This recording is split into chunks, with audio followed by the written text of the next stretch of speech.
एक भीषण महामारी की तरह फैला हुआ रोग है जिसे हस्त क्रिया कहते हैं, अंग्रेजी में जिसे मास्टरबेशन कहते हैं।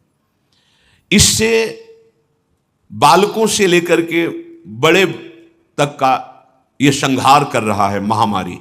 कौन सी महामारी? यह हस्त मैथुन, यह हस्त क्रिया। इससे बढ़कर नाशकारी कोई रोग नहीं है। बहुत ध्यान देने योग्य बातें हैं। आज शर्माया जाता है बातें अपने बच्चों से पूछने में या अपने शिष्यों को उपदेश देने का यही समय नहीं है। उपासना की नींव तो मजबूत होनी चाहिए, तब तो उपासना का महल खड़ा रहे। कैसी बातें कर, क्रियाएं कर रहे हो, तुम्हें शर्म नहीं आ रही, गंदे आचरणों में उतर रहे, शर्म नहीं आ रही, और उनका निवारण कैसे होना है इस बात के सुनने और बोलने में तुम्हें शर्म आ रही, कैसी मूढ़ता छा रही। ये कराल काल के पंजे में फंसा करके जीवित रहने पर भी मुर्दे के समान कर देता है। ये बड़ा दुर्भाग्य हो रहा है कि आज हमारी समाज इससे पीड़ित होती चली जा रही है। हितधाम में सायंकाल के समय कुछ समय चर्चा होती थी, तो जो पुराने हैं उनको याद होगा, 70-75 वर्ष के उन्होंने माइक में कहा था कि पूर्व बचपन की अभ्यास आज तक नहीं छूट पा रही, मुझे बचा लो। बड़ा आश्चर्य हुआ था कि इतना समय जब इस ब्रह्मचर्य के विषय में चर्चा हुई, उन्होंने सुना, तो वो चूंकि कहीं ना कहीं पवित्रता हृदय में थी, तो बोल पड़े माइक में खड़े होके, इतनी आयु है पर मैं ऐसी गलती आज भी करता हूं, अब मुझे बचा लो। इस महारोग का आना सहज है, पर इससे पिंड छुड़ा लेना बहुत ही कठिन है। किसी डॉक्टर की ना किसी दवा की कोई सामर्थ्य नहीं इसको छुड़ा सके। बहुत गौर से सुनना, और प्रायः इसको बहुत हल्के में लेकर के अपने जीवन को नष्ट किया जा रहा है। यह सबसे बड़ी क्रूरता अपने साथ तुम कर रहे हो यदि हस्त क्रिया के द्वारा अपनी जीवनी शक्ति को नष्ट कर रहे हो। आपकी नस नाड़ियों से जीवनी शक्ति निचुड़ रही है, यह तुम्हारा नाश कर देगी।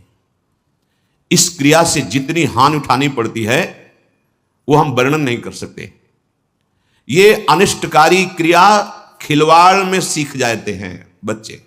एक 13 वर्ष का बच्चा, कुछ चिन्ह होते हैं जो पहले से गुरुजनों की कृपा साधन करने पर परिचय में आ जाते हैं कि ये स्त्री सहवास से वीरपात हुआ है या हस्त मैथुन से हुआ है। देखा, पहले तो मना किया नहीं, फिर जब और जोर दिया कि भाई इसमें तुम्हें लाभ मिल जाएगा अगर आप स्वीकार कर लो। हाँ, दिन में 3-3, 4-4 बार बच्चों का काम खिलवाड़, उनको खिलवाड़ लग रहा है। ऐसा लग रहा है कि बहुत अच्छा मार्ग मिल गया जिससे हम सुखी हो जाएंगे। दुर्दशा यह हो गई कि 13 और 14 वर्ष का बच्चा वो इतने बड़े रोग से ग्रसित हो गया कि लव शंका करते ही जो महान शक्ति उसका पतन। अब न भजन में रुचि, न किसी सेवा में रुचि। पागलों जैसी बात।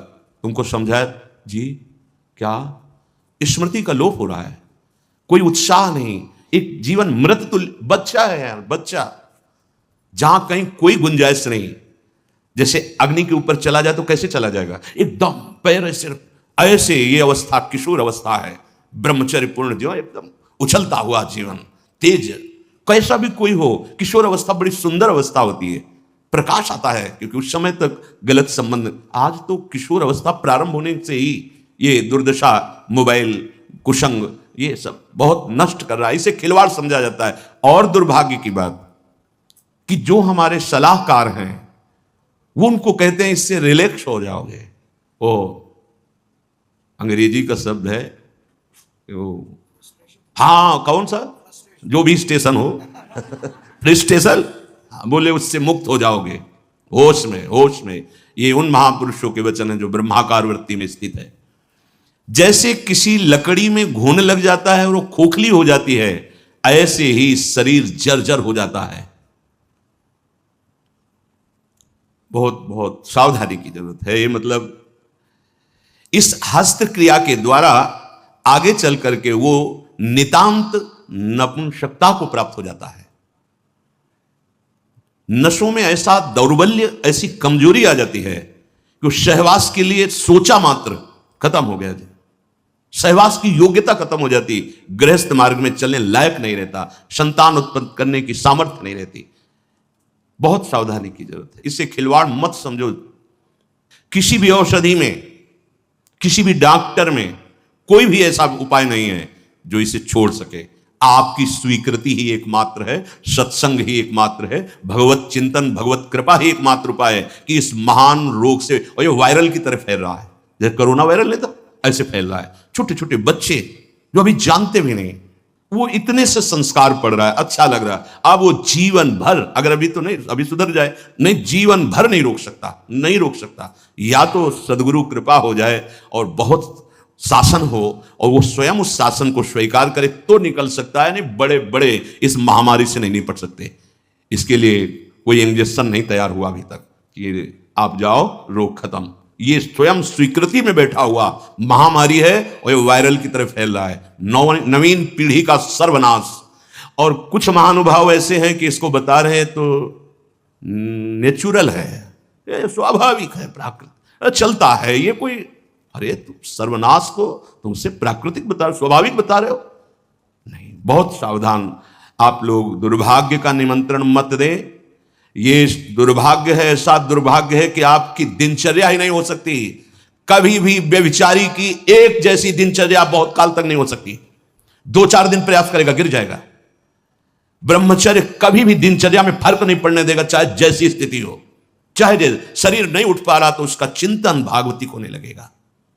इसलिए सामान्यता, जिसे हम बहुत सरल समझ रहे, बहुत सुख समझ रहे, इसको आप सावधानी पूर्वक बहुत ध्यान दीजिए। बहुत ध्यान का इसलिए विषय है कि ये नींव है हमारे अध्यात्म की, हमारे परमार्थ की। शरीर के भीतर बताया था कल भी, एक मनोवाह नाम की नाड़ी है।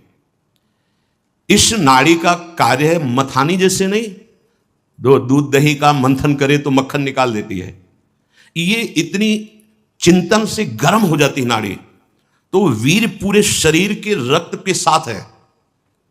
उसी से आपकी हड्डियां मजबूत होती हैं, उसी से आपका शरीर बलिष्ठ होता है, उसी से आपके मन को पवित्र विचारों में चलने की सामर्थ्य मिलती है। ये जो कहते हैं ना कि हम नहीं चल पा रहे हैं, हम भजन नहीं कर पा रहे हैं, आप कमी को पहचानिए। शरीर के भीतर जो मनोवाह नाम की एक नाड़ी है, ये मंथन कार्य करती है। जे ही आप कामासक्त हुए, चिंतन किए, तो पूरे शरीर से, जैसे दही के मंथन से वो घृत निकाल ले, वैसे ये मनोवाह नाड़ी काम करती है। वो पूरे शरीर की नस नाड़ियों से आपके जो वीर शक्ति उसको एकत्रित कर लेती है। चाहे शरीरधारी कोई भी, स्त्री हो पुरुष कोई भी हो, उसको एकत्रित कर लेती है। पूरी नस नाड़ियां कांप उठती हैं जब उसका आकर्षण, वो आप समझ नहीं पा रहे, वो आप समझेंगे ऐठन हो रही है आप ऐसे, वो पूरे नस नाड़ियों को निर्जीव कर रही, शक्तिहीन कर रही है। सिर से पैर तक हर अंग हिल जाता है। शरीर का मंथन करके वो एकत्रित करके बाहर कर देगी। अब क्रिया करो या ना करो। दौर्बल्य, प्रमेह, स्वप्न दोष, ये निश्चित उसके शरीर में प्रकट हो जाते हैं। शरीर के रक्त में एक सफेद और दूसरे लाल कीट होते हैं। सफेद कीटों में बाहरी आए हुए प्राकृतिक प्रहार, रोगों के प्रहार से लड़ने की सामर्थ्य होती है। जो हस्तक्रिया या अन्य अष्टमैथुनों के द्वारा वीर शक्ति का नाश करता है, तो सफेद कीट ये नष्ट होने लगते हैं।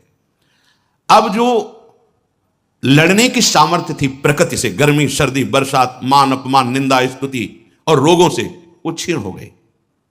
अब चिड़चिड़ा स्वभाव हो गया, एकदम निराश, हताश, उदास। अब क्या करें, शरीर नष्ट कर दें, वो डिप्रेशन में पहुंचने लगता है। समझो, अधिकतर हमारी दुर्दशा हो रही। ध्यान देकर सुनना। अगर वो शुभ कीट जो रोगनाशक सफेद हैं, वीर आप नष्ट नहीं करते तो इतने बलवान हो जाते हैं कि एक बार विष को भी वो पचा डालेंगे। इतनी उसमें सामर्थ्य है, आपकी हानि नहीं होने देंगे। ज्यों ज्यों आप ये नीच चेष्टा करते हैं, त्यों त्यों ही ये जो आपको सबल बनाने वाले वो नष्ट होने लगते हैं और उसके कारण भयानक रोगों का सृजन होने लगता है। मनुष्य के शरीर में और दिमाग में और स्नायुओं पर ऐसा प्रभाव पड़ता है, आगे चलकर पक्षघात हो जाता है। ग्रंथिवात, जितने जोड़ों में दर्द, पागलपन या और रोगों की उत्पत्ति होने लगती है, क्योंकि वो जो लड़ने वाले कीट वो सब नष्ट हो जाते हैं। व्यभिचार सर्वथा निंदनीय है और सबसे महानिंदनीय है ये हस्त क्रिया। क्योंकि इसमें किसी दूसरे की जरूरत नहीं होती है। बहुत सावधान, बहुत नीच प्रवृत्ति है इसका, वायरल की तरह। जैसे वायरस होता है वो वायरल हो जाता है, ऐसे हो रहा है, ऐसे जिसको देखो सुख का साधन माने हुए है, नवीन अवस्था अपने को नष्ट कर रहे और प्रमाण उनको मिल जाता है ऐसे बहिर्मुख लोगों से, जो कहते हैं कि हाँ आपका हृदय ठीक रहेगा, आपका स्वास्थ्य ठीक रहेगा, आप दिमाग से एकदम शांत हो जाए। कैसा नीच उत्तर है, कैसा उपदेश है, नाश करने वाला। तस्मात् शास्त्रम प्रमाणम ते कार्याकार्यो व्यवस्थितो। आपने वेद पढ़ा है, आयुर्वेद? कौन सी डॉक्टरी ऐसी कहती कि ऐसा करने से आप स्वस्थ हो जाओगे? शास्त्र प्रमाणित, धर्म प्रमाणित उपदेश होना चाहिए। छोटे छोटे बच्चे, नवीन बच्चे जब ये सब पढ़ते हैं और ये सब सुनते हैं, धिक्कार है जीवन को, जो हमारे नवीन पीढ़ी को बर्बाद किया जा रहा है। ऐसे नाटक, सिनेमा, ऐसे उसमें जिसमें हमारी जो संयम की वृत्ति है वो सब नष्ट हो जाए। इस क्रिया के द्वारा सबसे पहला धक्का हृदय पर लगता है। इसका धक्का बार बार लगने से यक्षमा, हृदय रोग और स्मृति का नाश ये शुरू हो जाते हैं। इसे राजक्षमा कहते हैं। यही रोग हुआ था विचित्र वीर्य को। 2 पत्नियों के संयोग में बावरे हो गए, समझ नहीं पाए सिद्धांत को। भयानक हृदय रोग, हृदय का कमजोर हो जाना, जरा सी बात में घबराहट पैदा होना, डर जाना, उत्साहहीन हो जाना, है क्या बात है, एकदम कोई बात नहीं, बेमतलब कल्पना में पर, ये आपके ब्रह्मचर्य नाश का लक्षण है। ऐसा अभागा मनुष्य जीता हुआ भी मृत्यु तुल्य है। मस्तिष्क में बिजली की तरह इसका प्रभाव पड़ता है ब्रह्मचर्य नाश का, वो एकदम क्षीण करता चला जाता है। याददाश्त नष्ट हो जाना, शरीर में एक अजीब सी पीड़ा होना, खाली खालीपन महसूस होना, सुबुद्धि का पूर्ण रूप से ह्रास हो जाना, प्रतिभा न रह जाना, तेज न रह जाना, उत्साह न रह जाना और पागल सा व्यवहार होना, यह शुरू हो जाता है ब्रह्मचर्य नाश से। मस्तिष्क कमजोर होते ही आंखों की ज्योति लड़खड़ा जाती है। ऐसे देखें, अवस्थागत बात अलग है। अभी ब्रह्मचर्य रह करके आप देखो, ये तो प्राकृतिक नेत्र हैं, आपके दिव्य नेत्र खुल जाएंगे। कान में सुनने की शक्ति, दांत के मसूड़ों का फूल करके दांतों को जो रोकने की शक्ति, शरीर की शक्ति, ये सब नष्ट हो जाती है, क्योंकि ब्रह्मचर्य सबका आधार है। बहुत जल्दी बाल झड़ना, बाल पकना, जैसे राजा के नष्ट होने पर संपूर्ण सेना बंदी बना ली जाती है, ऐसे ही शरीर का राजा है ब्रह्मचर्य वीर। इसके नष्ट होने पर हर इंद्रिय, हर नस नाड़ी पराजित हो जाती है। आंख, नाक, कान, जिह्वा, वाणी, पैर, त्वचा, आंतें और इंद्रियां, ये सब असमर्थ होने लगती हैं। पाचन शक्ति पर बहुत बुरा प्रभाव पड़ता है। अब ये नाश नहीं तो और क्या, जीते जी नाश है। हस्त क्रिया से संपूर्ण शरीर ढीला, फीका, दुर्बल, कमजोर और रोगों का प्रादुर्भाव होने लगता है। मुख की कांति हीनता बढ़ती चली जाती है। मुख प्रसन्न तन तेज विराजा, कीन से रामचंद्र कर काजा। यार चेहरा देखो, वैसा लगता है जैसे सब उड़ गया, कुछ नहीं रह गया, बस केवल सजावट सजावट रह गई है। पवित्रता, जितेंद्रियता, बल, अध्यात्म चिंतन कुछ नहीं, शून्य। बस वही वर्तमान भोगों का चिंतन, कैसे भोगूं, भोगे हुए भोगों का चिंतन। बस आप देख लो अपने हृदय में झांक करके। संपूर्ण जीवन विषयानंद में फंस जाता है। इंद्रिय दुर्बलता के कारण अगर वो गृहस्थ में भी गया तो वो गृहस्थ में भी अपने धर्म का पालन नहीं कर पाता, क्योंकि उसकी जो शक्ति है वो नष्ट हो चुकी है। संतति सुख से भी हाथ धो बैठता है। फिर जो उसको जलन और शोक होती, क्योंकि वो जो कर्तव्य करना चाहिए गृहस्थ का वो नहीं कर, उसकी सामर्थ्य नहीं रह गई। अब वो अपनी बात तो बता नहीं सकता किसी से। अब जो अंदर जलन हो रही उसका निराकरण कहीं नहीं है। सावधान हो जाइए, ना वैरागी और ना गृहस्थ कुछ नहीं रह पाओगे यदि ये गंदी बातें आप नहीं त्याग पाए। बोलो ऐसे आदमी की सुख की आशा क्या, और अंत में इसका परिणाम महापाप नरक मिलता है।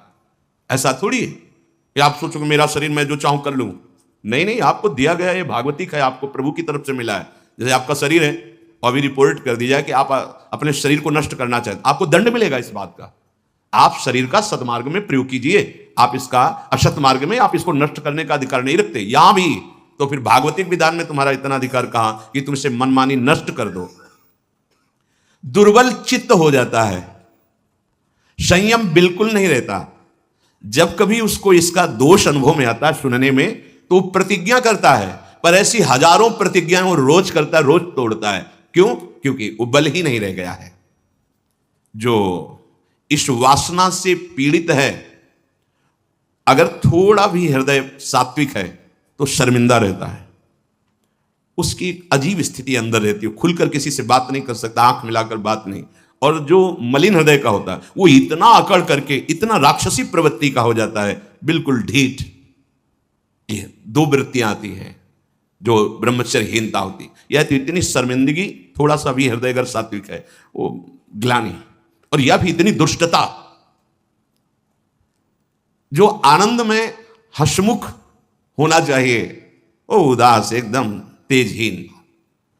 उसकी सूरत देखने पर लगता है रोने वाला ही है।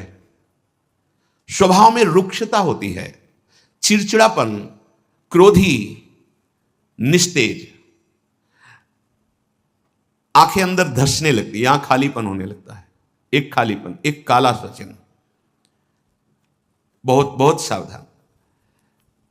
ये इतना भयानक रोग है कि जवानी में भी वृद्धावस्था के लक्षण प्रकट होने लगते हैं। किसी भी कार्य में मन न लगना, पड़े रहने की इच्छा होना, थोड़ी मेहनत करने पर हाफते रहना, आगे क्या करना ऐसे विचार करने की शक्ति नष्ट हो जाना, बहुत जल्दी क्रोध आकर के आवेश में कुछ ऐसे वचन बोलना, क्रियाएं करना। देखो ना, सुनने को मिलता, माता पिता को पीटा, ऐसा किया, वैसा। कुचिंताओं की बाढ़ आ जाती है, कुचिंताओं की। उसके हृदय में एक भय, एक जलन, एक घबराहट बनी ही रहती है।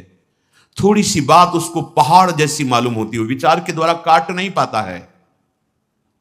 बार बार झूठ बोलना उसका स्वभाव बन जाता है।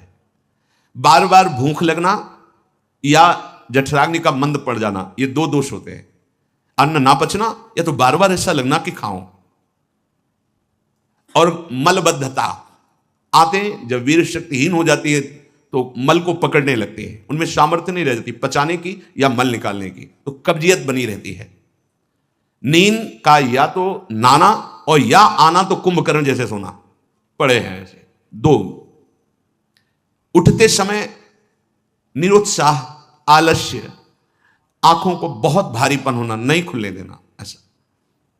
जब आप संयम से चलेंगे ना, घड़ी की अलार्म की जरूरत नहीं होती, ठीक समय में नेत्र खुले, ऐसा नहीं ऐसे नहीं, एक दिव्यता आती है। अभी आप उधर कदम सही ढंग से नहीं रख रहे, इसलिए है अलार्म बजते रहते हैं, शोर है। परमार्थ में या व्यवहार में भी आपको चलना है तो आपका संयम बहुत अनिवार्य है। अब बच्चे कहते हैं हमारी स्मृति काम नहीं करती है, पढ़ाई में मन नहीं लगता है, ऐसा क्यों नहीं लगता? आप देखो अपने आचरणों को, देखो पढ़ाई, ये तो इतने टेबलेट और इतना सब, एक बार बोल दीजिए, कभी भी जीवन में पूछ लीजिएगा, उसे दोबारा पढ़ने के सुनने की आवश्यकता नहीं। एक बार अगर हम नहीं सुनना चाहते तो आप हल्ला मचाते रहो, बाद में पूछो तो ना हमने वर्तमान में सुना ना, बाद में उसकी स्मृति रहेगी। जहां स्मृति लगी वहीं लगी है। रात्रि में जो स्वप्न दोष होता है, इन्हीं गलतियों का परिणाम होता है। यदि आप ऐसी कोई गलती ना करें तो कल चर्चा में बताया था, स्वाभाविक कभी हो, वो उफान जैसा, वो जो संतानोत्पत्ति वाला, वो नहीं। जो हस्त क्रिया से युक्त हो गया है वो अनुभव करे, लघु शंका के पहले या बाद में देखना, जो जीवनी शक्ति है वो आपको ह्रास होती दिखाई देगी, बूंद बूंद निकलते दिखाई दी, कितना सर्वनाश कर रहे हो। बाद में तुम सोचो हम ये विटामिन खा लेंगे, वो खा लेंगे, कुछ नहीं, उसकी पूर्ति नहीं हो सकती, उसकी पूर्ति नहीं हो सकती।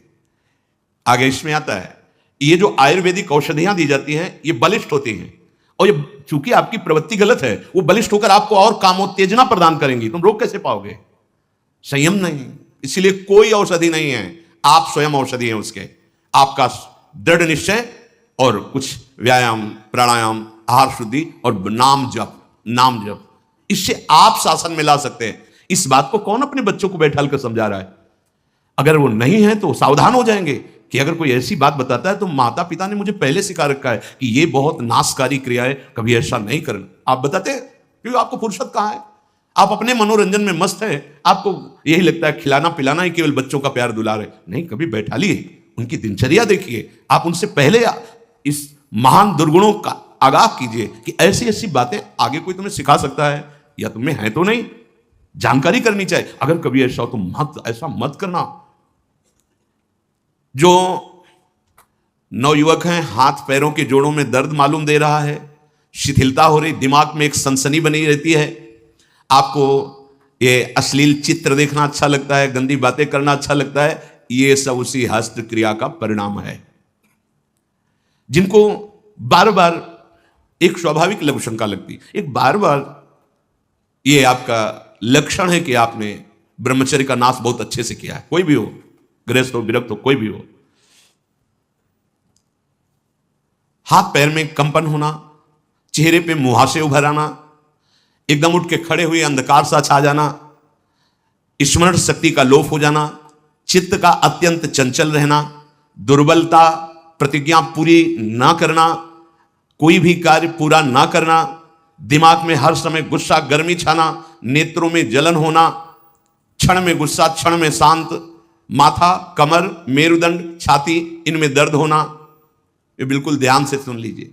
रीढ़ की हड्डी झुकाकर बैठने में आराम महसूस करना, ये सब उसी ब्रह्मचर्य नाश के लक्षण है। ब्रह्मचर्य आपको ऐसे बैठने ही नहीं देगा। और देखो जरा सी एकाग्रता का आएगा तो बिल्कुल सावधान। अरे महान शक्ति है।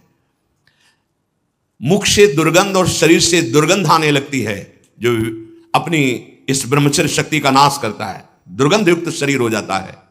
नाक के किनारे ऐसी हल्की हल्की झाई आने लगती है, ऐसे यहां हल्की हल्की झाइयां पड़ने लगती, काले दाग जिन्हें कहते हैं, ये चिन्ह है ब्रह्मचर्य का नाश करने की। आवाज में कोमलता नष्ट हो जाती है, रुक्षता आ जाती है, स्वभाव में अप्रिय स्वभाव बन जाता है। कोई भी तुम्हारे पास बैठना नहीं चाहेगा, वही बैठेगा जो तुम्हारे लक्षणों से युक्त होगा। किसी भी मार्ग में उसको कामयाबी प्राप्त करने का उत्साह नहीं रह जाता। कर एक नवयुवक भाई कह रहे थे कि अगर वचन सुनने को ना मिलते तो हमने तो ठान ही लिया था कि अब अपने शरीर को पूरा कर देंगे। बचा लिया आपने हमारे जीवन। ओ बड़े भाव से गदगद होकर कह रहे थे, ये जैसे आप सुन रहे हो तो आपको चोट पहुंचाएंगे शब्द, या आपको उठाने की कोशिश करेंगे। अगर आपने पकड़ लिया शब्द का सहारा तो उठ जाओगे, कोई औषधि नहीं बचा सकती। आप स्वयं बच सकते हो, आप में अभी भगवान ने सामर्थ्य दी है, अभी बच सकते हो। अगर आपने अभी अपने को नहीं संभाला, सोचो जरा, आप इतनी कीमती महान वस्तु को खिलवाड़ में नष्ट कर रहे हो। क्या चाहते हो? गृहस्थ में संतानोत्पत्ति के लिए आदेश है, व्यभिचार के लिए थोड़ी आदेश है। प्रत्येक माता पिता गुरु बड़े जनों को ये कर्तव्य का पालन करवाने के लिए चाहिए कि उनको अपने पास बैठा ले, चाहे पुत्र हो या पुत्री, शिष्य हो या शिष्या, उसको ये बात समझावें कि ब्रह्मचर्य ही आपको लौकिक पारलौकिक उन्नति दिलाएगा। इसमें लज्जा संकोच करना बिल्कुल मूढ़ता होगी कि हम अपने बच्चों से ऐसी बात क्यों करें, या ये समझना कि मैं ऐसा बोलूंगा तो कहीं कोई ऐसा ना सोचे। मान लो गुरु है, उपदेश कर रहा, कहीं ये ना सोच बैठे कि लोग क्या कहेंगे कि रामकृष्ण हरि की चर्चा छोड़ करके क्या चर्चा कर रहे हैं। शरीरम व्याधि मंदिरम ये तभी बनता है जब आप ब्रह्मचर्य का नाश करते हैं।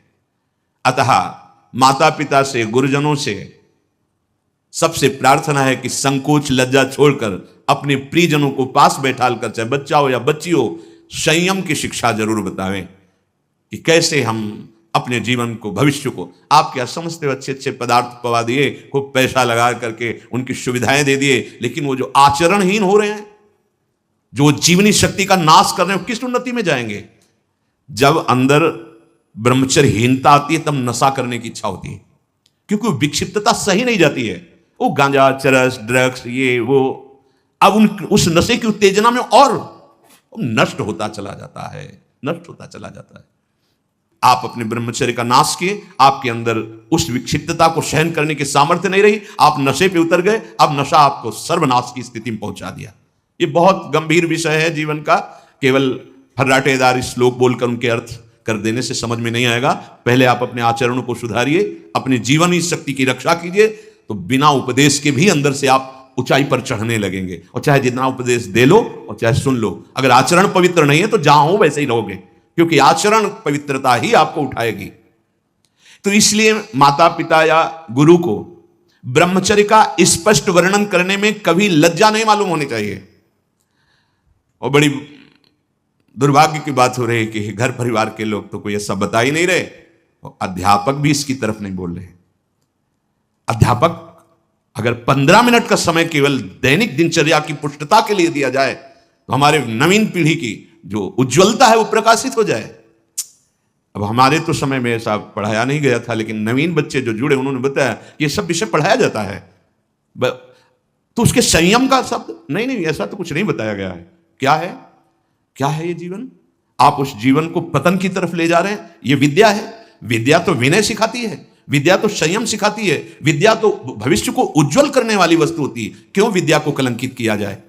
अगर आप बच्चों की नशा प्रवृत्ति जो बढ़ रही उसको नहीं रोका गया, व्यभिचार प्रवृत्ति बढ़ रही उसको नहीं रोका गया, तो हमें लगता है विद्या का मतलब क्या रहा? विद्या जो है वो गंभीरता, संयम, विनय ये प्रदान करने वाली होती है। विद्या उद्दंडता। आज का विद्यार्थी अपने माता पिता की अवहेलना करता है, शास्त्र वाक्य की अवहेलना करता है और स्वयं अपनी अवहेलना करता है, अपने जीवन को पतन गर्त में गिरा रहा है, चाहे वो बच्चा हो चाहे बच्ची हो। कैसे? तो उचित है कि लज्जा त्याग करके, चाहे 15 मिनट का ही केवल हो, लेकिन दैनिक दिनचर्या कैसी होनी चाहिए विद्यार्थी की, यही हमारे गुरुकुलों में सिखाया जाता था। यही संयम बर्ताव करने के कारण वो गृहस्थ में रहते हुए भी राजर्षि कहलाते थे। राजा है पर वो ऋषि शब्द उनके आगे राजर्षि। वो गृहस्थ होते थे पर बंद नहीं होते थे।